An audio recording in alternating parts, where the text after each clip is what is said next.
کہ جو کوئی بھی جج دوسری کورٹ سے ٹرانسفر ہو کر کسی دوسری کورٹ میں جائے گا اس کی جو سینیورٹی ہے وہ اس دن سے اس کورٹ میں شروع ہوگی. یہ نہیں ہوگا کہ اگر وہ 2 سال یا 5 سال لاہور ہائی کورٹ میں کام کر چکا ہے اور پھر آج وہ اسلام آباد ہائی کورٹ میں آتا ہے تو وہاں سے اس کی سینیورٹی 6-7 سال تصور کی جائے گی. جی نہیں, وہ پھر اس کی جو اسلام آباد ہائی کورٹ میں سینیورٹی ہے وہ اس دن اس کا فرسٹ ڈے کاؤنٹ ہوگا. تو جب ٹرانسفر آپ کر کے کوئی جج لے کے آئیں گے تو اس کا مطلب کیا ہوگا کہ اگر 10 جج آلریڈی موجود ہیں تو جو بھی لاہور ہائی کورٹ سے یا سندھ ہائی کورٹ سے آپ کوئی جج لے کے آتے ہیں تو وہ پھر 11ویں نمبر کا جج کنسیڈر ہوگا. ٹھیک, اس کی سینیورٹی وہ سب سے پھر جونیئر جج کنسیڈر ہوگا کیونکہ اس کی جو اپوائنٹمنٹ ہے اسلام آباد ہائی کورٹ میں جس دن سے شروع ہوگی وہ وہاں سے اس کی جو سینیورٹی ہے وہ اس دن سے کنسیڈر کرنا شروع کی جائے گی. یہ بھی ویسے خبر آئی بعد میں کہ جی سندھ ہائی کورٹ سے بھی کسی جج کو ٹرانسفر کرنے کی آپشن جو تھی وہ زیر غور تھی تو اسی لیے انہوں نے ان کو بھی وہاں پہ انکلوڈ کیا. تو انہوں نے کہا ہے کہ یہ قانونی طور پر ایک غلط آپ غیر آئینی کام کے مرتکب ہوں گے اگر آپ اس طرح کریں گے, کیونکہ اس کا مطلب تو یہ ہوگا کہ آپ سب سے جونیئر موسٹ جج کو جو ہے وہ چیف جسٹس بنا رہے ہوں گے. تو آپ یہ کریں کہ جو ہمارے ہی 3 سینئر موسٹ ججز ہیں ان میں سے بنا دیں کسی کو بھی, آپ جو بھی آپ نے چیف جسٹس بنانا ہے. یہ طریقہ کار آئینی بھی ہوگا اور روایتی بھی ہوگا, ٹریڈیشنل بھی یہی چلی آ رہی ہے. لیکن اگر آپ اس طرح سے کریں گے تو یہ غیر آئینی اقدام ہوگا اور پھر ظاہر سی بات اگر ایسا ہوگا تو پھر اس کو چیلنج بھی کیا جائے گا تو پھر یہ بات جو ہے وہ بہت پھیلتی چلی جائے گی. یہ وہ نقطہ ہے کہ جو بڑا سٹرانگ بھی ہے اور اس کو وائلیٹ کرنا خاصا مشکل بھی ہو جائے گا حکومت کے لیے. ویسے تو اب ان کے لیے وائلیشن کوئی مشکل کام رہی نہیں ہے جتنی ہم نے وائلیشن دیکھ لی آئین اور قانون کی, لیکن بہرحال اس کو چیلنج کرنے کے لیے ایک سالڈ پوائنٹ ضرور ہاتھ میں آ جائے گا اور اس کو پھر ظاہر ہے باقی جو ججز ہیں ان کی تائید حاصل ہوگی. اب اس سارے ججز کا جو خط ہے اس کا جو متن آپ دیکھیں تو اس کے نیچے پھر سب ججز کے نام لکھے ہوئے ہیں, لیکن جسٹس محسن اختر کیانی صاحب نے سائن کر دیے, باقی ججز نے سائن کر دیے. 2 ججز ایسے تھے جنہوں نے سائن نہیں کیے. ان میں تھے جناب جسٹس میاں گل حسن اورنگزیب صاحب اور دوسرے تھے جسٹس ارباب صاحب. اب انہوں نے سائن کیوں نہیں کیے, سب کے ذہن میں یہ سوال آئے گا. تو اس کی جو بنیادی وجہ بتائی جا رہی ہے یا جو میری سمجھ میں آتی ہے, بتائی تو نہیں جا رہی اس طرح سے, لیکن جو میری سمجھ میں آتی ہے وہ یہ ہے کہ یہ جان بوجھ کے ایک راستہ چھوڑا بھی گیا ہے. کیونکہ اگر یہ ججز بھی سائن کر دیں گے تو پھر یہ لگے گا کہ جیسے یہ کوئی کانفلکٹ آف انٹرسٹ ہے, اور ان ججز نے چونکہ یہ دونوں ججز جو ہیں وہ سینئر موسٹ ججز میں ان کا نام شامل ہوگا کہ کنسیڈر کیے جا سکتے ہیں چیف جسٹس کے لیے, تو لگے گا ایسے کہ بھائی یہ اپنے لیے کوئی کیمپین چلا رہے ہیں, لابنگ کر رہے ہیں. تو اس لیے انہوں نے یہ خط تحریر کروایا ہوگا کیونکہ اگلی باری تو ان کی ہو سکتی تھی, اس لیے تو جان بوجھ کے مجھے لگ رہا ہے کہ ان ججز نے سائن نہیں کیے اور یہ ایک باقاعدہ کنسنسس سے نہیں کیے ہوں گے سائن, اور اس میں یہ تاثر دیا گیا ہوگا کہ بھئی ان ججز کا کوئی اس کے اوپر اعتراض نہیں ہے اور یہ حکومت کے اوپر کسی حوالے سے اعتراض نہیں کر رہے. تو یہ ایک انڈیپینڈنٹ اور بالکل جس کے اوپر حکومت کو بھی اعتراض نہ ہو, اپوزیشن کو بھی اعتراض نہ ہو, تو یہ بڑے غیر جانبدار قسم کے ججز ہیں. ان میں سے آپ بنا دیں, انہوں نے تو دیکھیں سائن بھی نہیں کیے تھے. تو یہ بظاہر ایسے لگ رہا ہے کہ اگر حکومت ایسا کوئی اقدام کرتی ہے تو اس صورت میں یہ ایک آپشن ان کے پاس موجود ہوگا اور انہیں یہ مشورہ دیا جا سکے گا کہ دیکھیں یہ ججز تو آپ کے خلاف نہیں ہیں, انہوں نے تو خط بھی نہیں لکھا, سائن بھی نہیں کیے, تو آپ ان میں سے کسی کو بنا دیں یا آپ کو اس طرح تنگ نہیں کریں گے جیسے باقی ججز کے اوپر آپ کا اعتماد ٹوٹا ہوا ہے. تو یہ اس طرح سے معاملہ ہے. حالانکہ اگر آپ دیکھیں تو جسٹس میاں گل حسن اورنگزیب صاحب بھی کوئی آپ کو اپنے فیصلوں میں یا ادروائز بھی وہ کوئی آپ کو ایسے دباؤ میں نظر نہیں آتے, آزاد جج نظر آتے ہیں. اور جو پہلے 6 ججز تھے ان میں بھی یہ شامل نہیں تھے, تو ان کے اوپر تو حکومت کو اعتراض نہیں ہونا چاہیے کیونکہ یہ تو 6 ججز میں بھی شامل نہیں تھے اور یہ آج کے بھی خط میں شامل نہیں ہیں, اور ادروائز بھی جو ان کے فیصلے ہیں ان کے اوپر کبھی حکومت کی طرف سے بہت زیادہ تنقید نہیں ہوئی. انہوں نے کچھ فیصلے اگر عمران خان صاحب کے اور پی ٹی آئی کے حق میں کیے ہیں تو کچھ فیصلے پہ ایسے بھی ہیں معاملات جس پہ فوری طور پہ ریلیف نہیں بھی دیا. تو ایسی بھی کوئی بات نہیں, نہ کبھی انہوں نے کوئی بہت بڑھ چڑھ کے ریمارکس اس طرح کے دیے ہیں جس سے لگے کہ جی بڑے کوئی پرو پی ٹی آئی یا اس طرح کے جج ہیں جس کی وجہ سے حکومت کو کوئی پرابلم ہو. نہ انہوں نے میرا خیال ہے کوئی اداروں کے اوپر ایسی کوئی خاص تنقید کی ہے جس کی وجہ سے انہیں کوئی اعتراض ہو. تو میری نظر میں تو اگر موجودہ سرکمسٹانسز میں حکومت یہ سوچ رہی ہے کہ جناب محسن اختر کیانی صاحب تو کسی صورت نہیں, فلاں جج تو کسی صورت نہیں, تو پھر گل حسن اورنگزیب صاحب جو ہے وہ ایک اچھی چوائس ہو سکتے ہیں. کیونکہ وہ بالکل کانٹروورشل نہیں ہے کسی حوالے سے بھی. تو اب یہ اگر حکومت نہیں کرتی تو اس کا مطلب تو پھر کنفرم یہ بات ہے کہ حکومت کو مسئلہ یہ نہیں ہے کہ کوئی پرو پی ٹی آئی نہ ہو، بلکہ ان کو مسئلہ یہ ہے کہ ٹوٹل ہمارا کوئی ٹاؤٹ قسم کا جج ہو جو ہر طرح ہماری بات مانے، اس کو وہ چیف جسٹس لگانا چاہتے ہیں. یہ پھر کسی آزاد شخص کو لگانا ہی نہیں چاہتے. میں یہ نہیں کہہ رہی کہ باقی ججز جو ہیں وہ پرو پی ٹی آئی ہیں، میں صرف یہ کہہ رہی ہوں کہ چلیے ان کے بارے میں تو حکومت کا موقف یہ ہے نا کہ وہ سب پرو پی ٹی آئی ہیں. جسٹس میاں گل حسن کے بارے میں تو ان کا یہ موقف نہیں ہے، تو آپ ان کو لگا دیں. وہ نہ پرو پی ٹی آئی ہے نہ پرو گورنمنٹ ہے، ان پہ کسی کو اعتراض نہیں. لیکن اگر ان کو بھی نہیں لگایا جاتا تو پھر اس صورت میں یہ بات کنفرم ہو جائے گی کہ حکومت صرف اور صرف اپنا کوئی ایسا جج لگانا چاہتی ہے جو ٹوٹل ان کو سرنڈر کر دے اور ٹوٹل ان کی سہولت کاری کرے اور بالکل ان کے ساتھ تابع داری کے ساتھ چلے.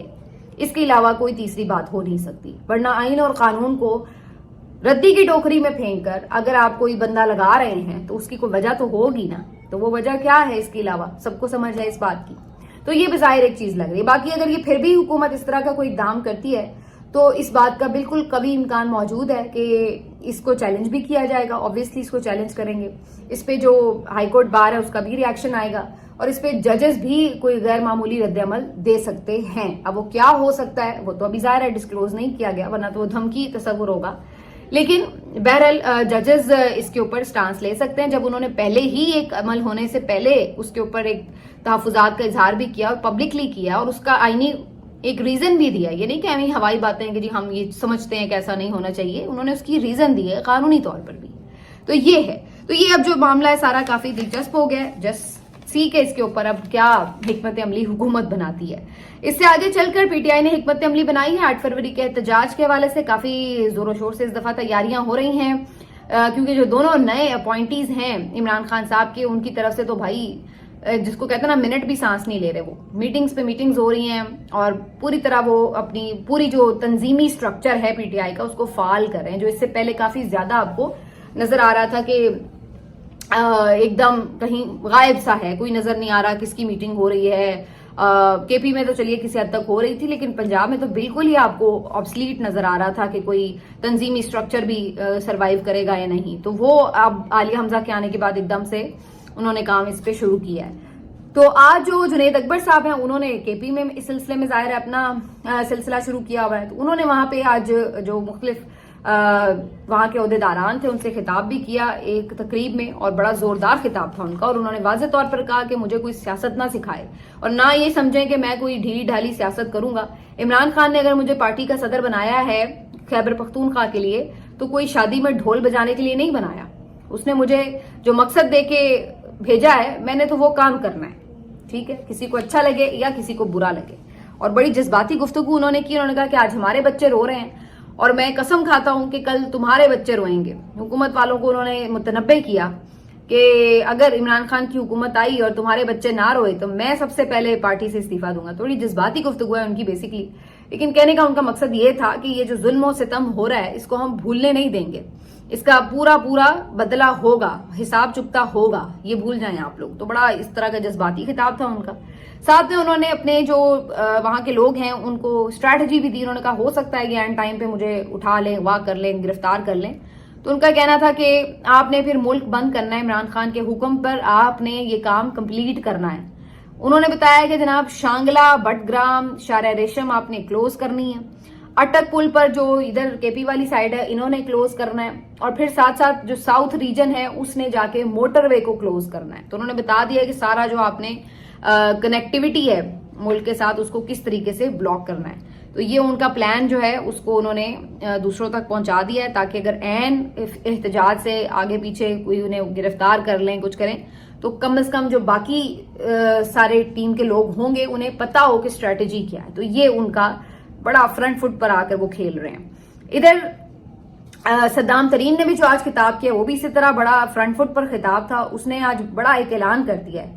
اس نے کہا ہے کہ جی جو منظور پشتین ہے وہ بھی ہمارے ساتھ شامل ہوں گے، جو مارنگ بلوچ ہے وہ بھی ہمارے ساتھ شامل ہوں گے. اور اب آپ دیکھیں گے کہ جو ہماری یہ پوری احتجاجی موومنٹ ہے یہ پشتون بیلٹ اور بلوچ بیلٹ بھی اس کا حصہ بنے گی اور ہم سب کو ساتھ لے کے چلیں گے. اور جتنے ظلم و ستم یہاں پر پشتونوں کے ساتھ اور بلوچوں کے ساتھ ہوئے ہیں اس کی ہم پی ٹی آئی آواز بنیں گے. تو انہوں نے آج پہلے بھی سلمان اکرم راجہ کے تھرو یہ پتا چل چکا تھا, مارنگ سے ملاقات بھی ہوگی, ان کو انوائٹ کیا جائے گا کہ وہ اتحاد کا, گریٹر اتحاد کا حصہ بنے, موومنٹ کا حصہ بنے.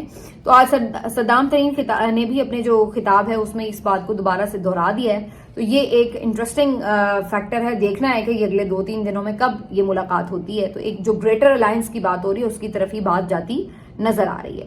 باقی جنید اکبر نے آج یہ بھی کہا کہ جناب اگر پہلے جب ہم آئے تھے ہمیں یہ توقع نہیں تھی کہ تم ہم پہ گولی چلا دو گے, اس دفعہ ہم اس کے لیے بھی تیار ہو کر آئیں گے تاکہ اگر تم گولی بھی چلاؤ تو ہم اس کا مقابلہ کر سکیں.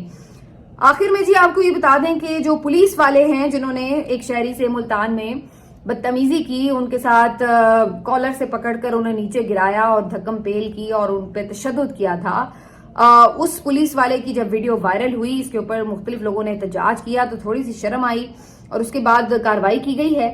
اب پتہ یہ چلا ہے کہ جو سی سی پی او ہیں انہوں نے, وہ بیسیکلی ایس ایچ او تھے, ان کو معطل کر دیا ہے اور ان کی ایک تصویر بھی جاری ہوئی جس میں انہیں حوالات کے اندر دیکھا جا سکتا ہے, تو انہیں گرفتار بھی کیا گیا ہے. اور اس کے ساتھ ساتھ انہوں نے ان شہری کو بھی اپنے آفس بلوایا سی پی او نے, اور ان سے معذرت بھی کی, چائے وائے بھی پلائی اور ان کی کچھ مالی مدد بھی کی. تو انہوں نے یہ جسچر دیا کہ انہیں اس واقعے پر افسوس ہے.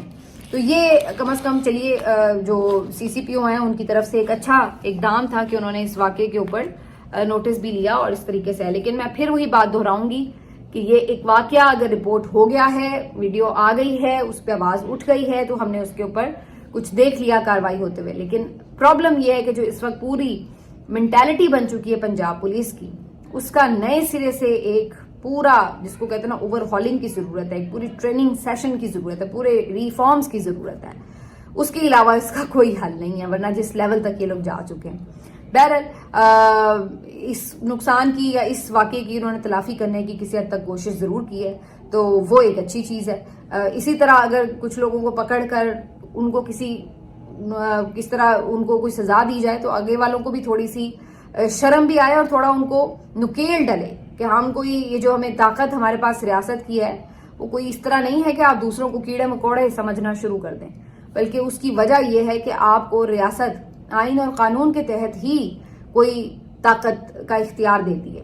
اور دوسری بات یہ کہ وہی بات کہ یہ طاقت آپ کو جرائم پیشہ افراد کے خلاف ملی ہوئی ہے, عام شہریوں کے خلاف نہیں ملی ہوئی کہ جس کو دل چاہے آپ جیسے مرضی ہانکتے پھریں. ملتے آپ سے اگلے ویڈیو میں, اپنا خیال رکھیے. اللہ.